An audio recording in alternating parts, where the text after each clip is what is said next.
Hello, hello. I'm April Porter with the Heretical Heart, where we use human design to make the invisible visible for entrepreneurs and creatives who are ready to stop becoming who everyone else needed them to be and start trusting who they actually are.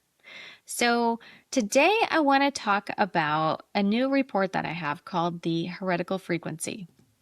So, I don't know where to start this story. I think, um, let me just say that all of my life I've been drawn to music, and at various points for different things, I have found certain songs that really resonated for certain things that were happening or periods of my life.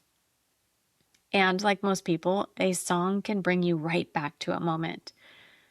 And in 2020, there was a time where there was a video that was going around of a young woman who was, I believe she was sitting on her bed and she was playing an acoustic guitar, and I think she had a microphone, and she was singing Dreams by Fleetwood Mac, which is one of my all-time favorite songs.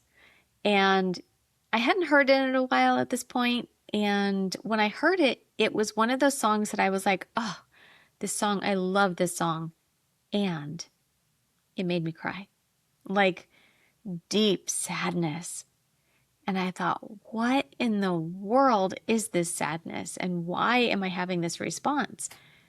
And I know that I've always had some of that response to this song, but it just seemed a little extra. And I mean, everything in 2020 was kind of extra, right?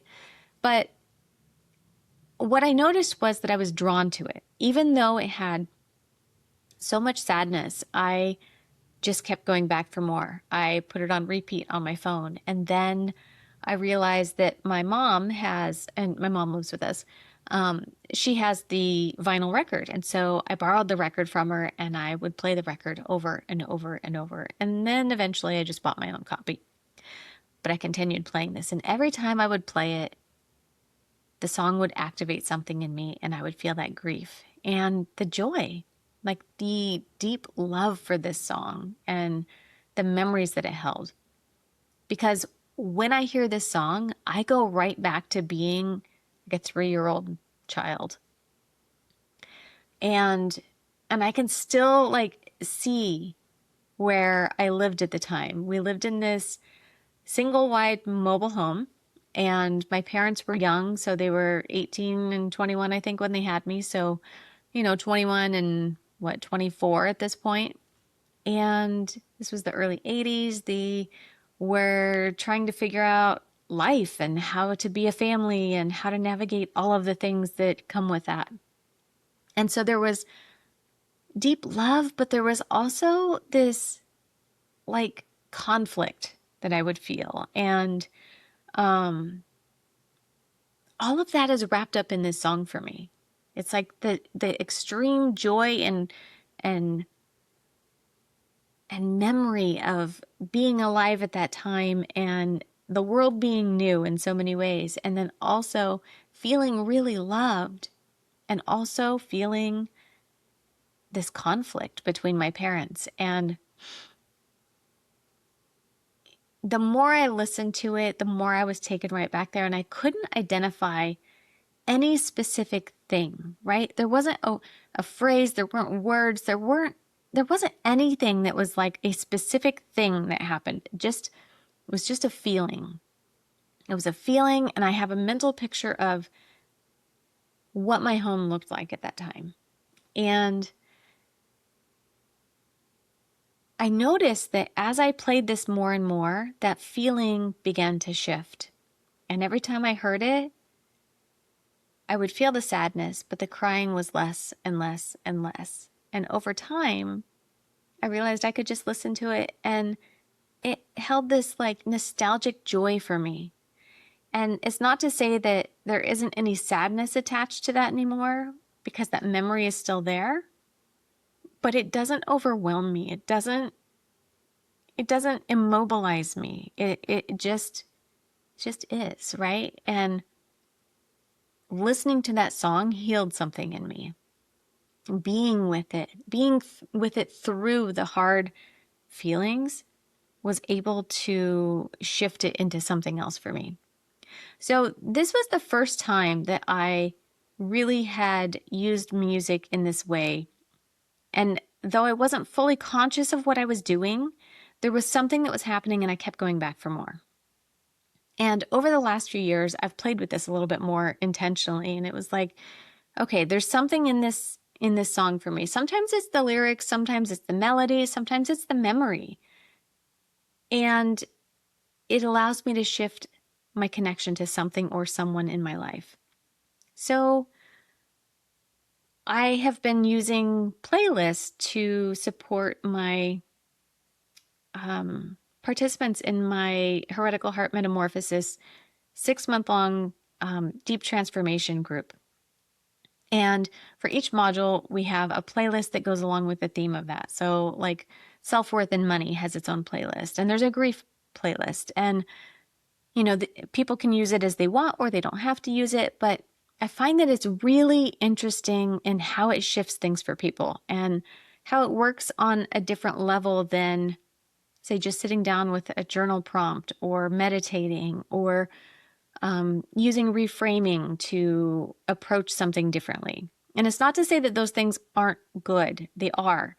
But this is just another way to come at this type of work, right? So shifting how our nervous system responds to a stimulus, shifting how we relate to a memory.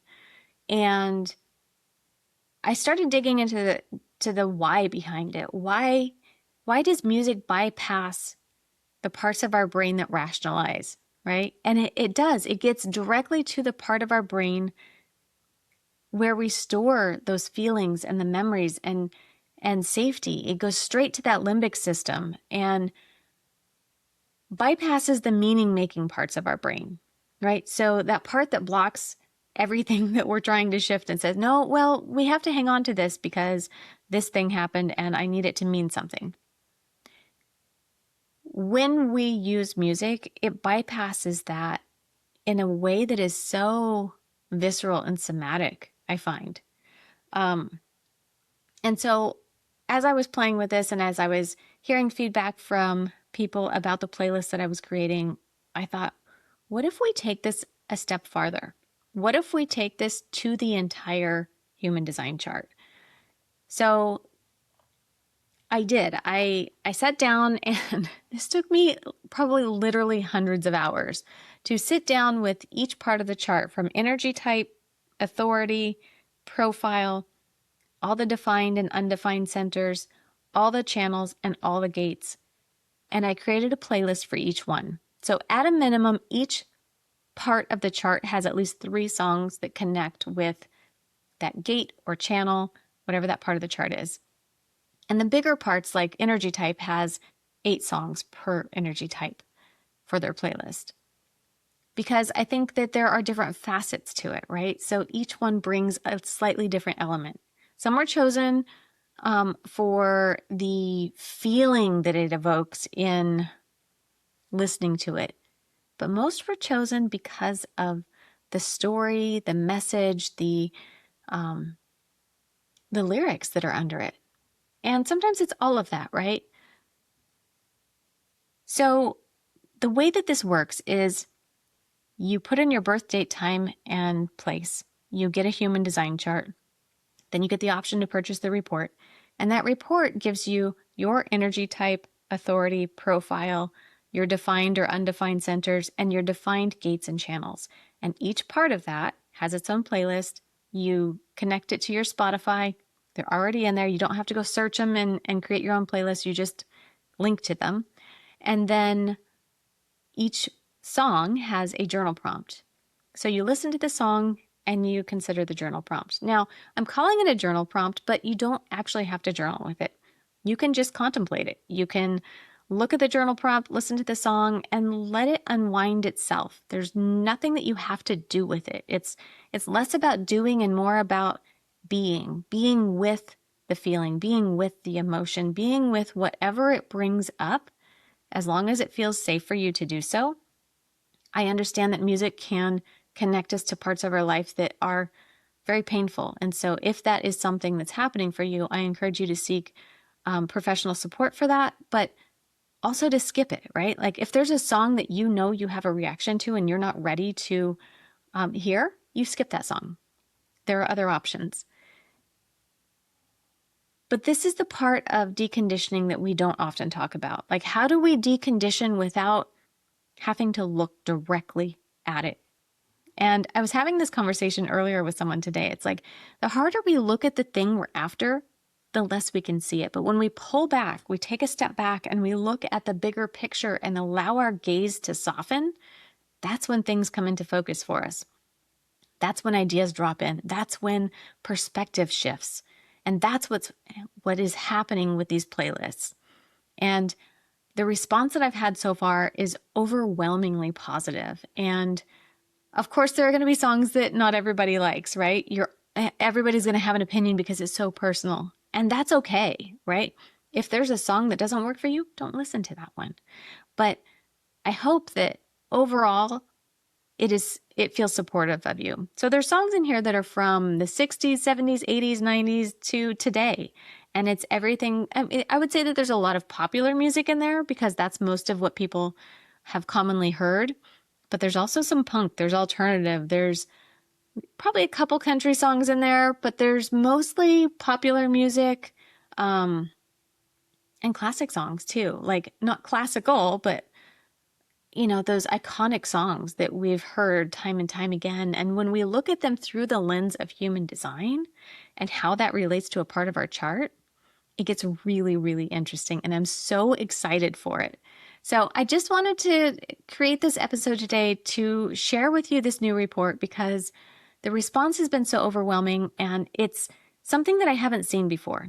I actually started to look around to see if somebody else had done this before I created it, and I didn't find it. And as I was making this, I went through thousands of songs. I went through my old playlists. I went through common playlists. I went through popular music. I went through music lists of charts of music from different years and decades. And I just think it's so fascinating how music can change so much for us. So anyway, if you are interested in learning more about this, you can find it on my website. You can go to aprilporter.com/heretical dash frequency, and I'll link it in the show notes. If you have any questions, you can reach out to me at hello@aprilporter.com. And if you want to try it out, I actually have a free version that is just for your energy type. So you can get one playlist that's just your energy type to see if it's your thing, if it works for you. And if it does, and you want the full report, great.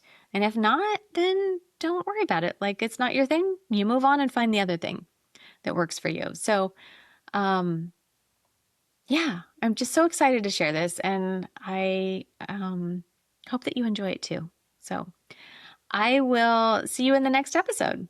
And I have another update to give you about my social media experiment of getting off of social media and seeing what's happening. And I can tell you that so many good things have happened in my life and my business since I've jumped off of social media, that my world is just expanding, and I'm excited to share it. So I will come back in another episode and share that. But for now, take care.